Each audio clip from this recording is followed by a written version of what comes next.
మహిళలు ఆర్థికంగా ఎదగాలంటే స్వయం ఉపాధి ఎంతో ముఖ్యమని కావలి ఎమ్మెల్యే కావ్య కృష్ణారెడ్డి తెలిపారు. ముఖ్యమంత్రి చంద్రబాబు మహిళలకు ఎంతో ప్రాధాన్యత ఇస్తున్నారని పేర్కొన్నారు.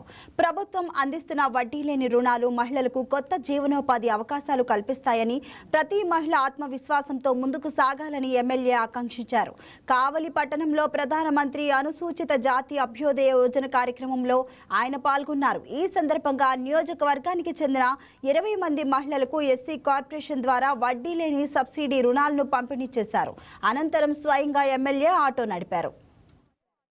ఈ రోజున మా కావలి నియోజకవర్గంలోని వెలుగుకు సంబంధించినటువంటి పొదుపు మహిళలు ఎవరైతే ఉన్నారో వాళ్ళ జీవన భృతి కోసం భవిష్యత్తులో వాళ్ళు ఎవరి మీద ఆధారపడకుండా స్వశక్తితో ఎదిగేటట్టుగా ఈరోజు ఎస్సీ కార్పొరేషన్ సౌజన్యంతో ప్రధానమంత్రి అజయ్ ప్రోగ్రాం కింద మా కావలి నియోజకవర్గంలో 20 మంది మహిళలకు వివిధ వృత్తుల్లో వ్యాపారాలు చేసుకునేందుకు ఒక్కొక్కరికి 50,000 రూపాయల లెక్కన సబ్సిడీ ఇస్తూ 40,000 రూపాయలు ఎస్సీ కార్పొరేషన్ లోన్ ఇస్తూ డిఆర్డిఏ లోన్ ఇస్తూ వడ్డీ లేనటువంటి రుణాన్ని ఆ మహిళలు ఎవరైతే ఉన్నారో వాళ్ళు వ్యాపారం చేసుకొని ఓన్లీ అసలు మాత్రం 40,000 రూపాయలు ఇన్స్టాల్మెంట్ కింద కట్టేటట్టుగా వాళ్ళ సొంత నిధులు ఓన్లీ ఇన్వెస్ట్మెంట్ కింద 10,000 రూపాయలు పెట్టే విధంగా ఈ ప్రధానమంత్రి అజయ్ కింద ఈ రోజున డిఆర్డిఏ ఆధ్వర్యంలో ఈరోజు కావలి డివిజన్లో ఉన్న కావలి నియోజకవర్గంలో ఉన్నటువంటి వాటిలో 20 మందికి ఈ రోజున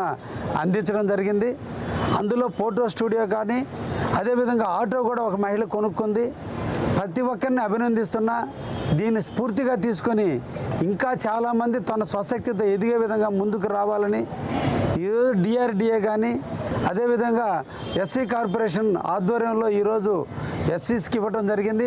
భవిష్యత్తులో కూడా బీసీ కార్పొరేషన్ నుంచి కానీ ఐటీడీఓ నుంచి కూడా ఇటువంటి లోన్లు ఇచ్చి డిఆర్డిఏ ద్వారా మిగతా వాళ్ళందరూ కూడా ప్రోత్సహిస్తారనేటువంటి ఆలోచనతో తప్పకుండా ఈ ప్రభుత్వం ఉందని కూడా తెలియజేస్తున్నా. ఈ రోజున మా